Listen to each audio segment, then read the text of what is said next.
Shakespeare's Hamlet gave us the question of the millennia through the words, to be or not to be. That is the question. And indeed, it became the question that most of us still ponder about. Human minds through the ages have long since tried to pick one over the other to no avail. Similarly, I was recently torn between two choices. This happened when I was trying to wonder what topic to present to you all today. Eventually, I narrowed it down to two choices. One about food and the other about niche philosophy. I then spent the rest of my time trying to choose between the two. And then it hit me. The right choice for me wasn't either of them. I realized that I was already given a great topic to discuss: ambiguity. Ambiguity is a concept by Simone de Beauvoir, a prominent figure in existentialist and feminist philosophy. In her book, The Ethics of Ambiguity, she defined ambiguity as a blend between facticity and transcendence. Facticity is what we are, and transcendence is what we could be. Ambiguity is synonymous to possibility. So, we can think of it as this big question mark on our lives: who we are and who we could become.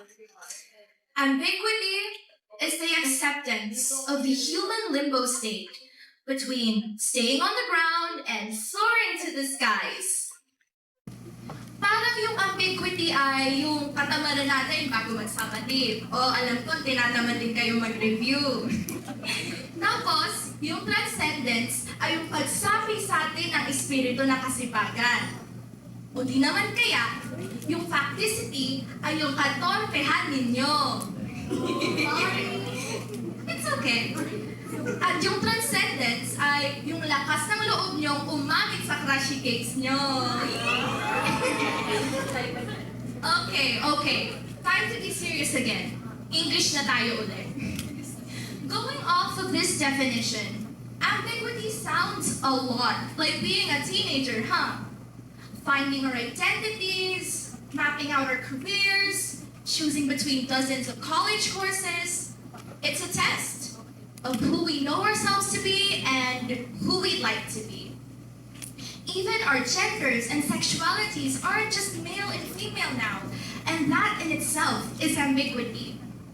Our current skills and remnants of our childlike selves keep us on the ground, but our growing passions and budding minds pull us towards new heights.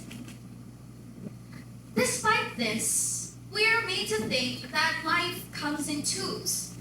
Will you become a doctor because that's what your parents want? Or will you become an artist because that's what you want?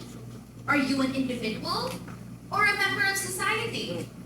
Will you like boys or girls? It's choices like these that de Beauvoir rejects. These binary choices, as she called them, are not the end-all, do-all for teenagers and grown-ups alike. De Beauvoir points out that philosophers often fall victim to the binary system. Instead of viewing the world as an ambiguous arena, they sought to water it down to something absolute. She, of course, rejected these ideas, believing human existence to be more than just an either-or. Our lives as humans are not set in stone. We have, and always will be, under the mercy of ambiguity. Throughout our time here on Earth, we will be pushed down by facticity to stay where we are, and pulled by transcendence to get us where we need to be. This creative tension ceases only in death, because in death, there really are only two choices. Are you dead, or are you just beginning to die? Not only that, but one can imagine that ambiguity is no longer of consequence or doesn't matter to someone who doesn't exist. So, as living and breathing human adolescents, we must heed de Beauvoir's advice and look truth in the face to embrace our ambiguity. By removing ourselves from the binary system, we will be able to see ourselves and the world as we are, without the limits of binary views. As the first step of this long journey, we will expose ourselves to 3 pairs of binary choices and disprove them to the best of our efforts. First, am I an achiever or a failure? Personally, this binary speaks the most to me, and probably a lot of us in this room right now. In school, we're constantly measured by metrics. A to F, rarely observed to always observed. They always have something to measure us with. And yet, even with these multiple point metrics, we trick ourselves into thinking that it all boils down to 2 that matter the most: achiever and failure. In her book, de Beauvoir quotes Sartre's beliefs on man as a being. Sartre is cited to have said that man is a being that intentionally lacks being in order to make room for the possibility of being. Simply put, we humans lack in some aspects to make room for the possibility of improvement. Sartre and de Beauvoir view our failures not as something negative, but rather something necessary. And this makes sense, because after all, what good will our achievements be without failure as their backdrop? In Ambiguity, failure is not the opposite of achievement, but a part of it, setting the stage for our goals to be achieved. Second, will I prioritize myself or others? For this binary, we can suggest the concept of carve, the me within you and the you within me, our collective self. We cannot go to the extremes and choose only ourselves or others. As carve, we purposefully put ourselves in the way of ambiguity. Facticity keeps us solitary and alone, and transcendence pulls us towards society. Carve reminds us that we are our own people, and so are others. It also asserts that we are human, but tells us and reminds us that we are not alone in our humanity. We're all trying to find our way through teenage angst and young adulthood. So instead of viewing this experience as just an inward or an outward one, we should instead view it as shared. I have my own journey, you have your own journey, and we're collectively journeying through the ambiguous world. On this note, de Beauvoir wrote that man can find justification of his own existence only in the existence of other men. In essence, our individual existence is affirmed by the existence of others. No single human can stand alone or find the meaning of life within himself only. We will always need each other to fight, to love, to care, and to live for. The tumultuous voyage through adolescence is daunting and scary, but it helps to know that we're all in it together. Third and finally, am I lost? Or have I found myself? Much of our teenage years is building an identity. We try to develop good music taste, make watching indie films our whole personality, and even integrate Taylor Swift lyrics into our vocabulary. However, no matter how many albums we listen to, or how many films we binge watch, we will never be able to find our whole selves. In Ethics of Ambiguity, de Beauvoir posited that man spends his life tending to a being which he will never be. That is to say, we humans put so much work into becoming the perfect person that we will never become. This does not equate to being lost, however.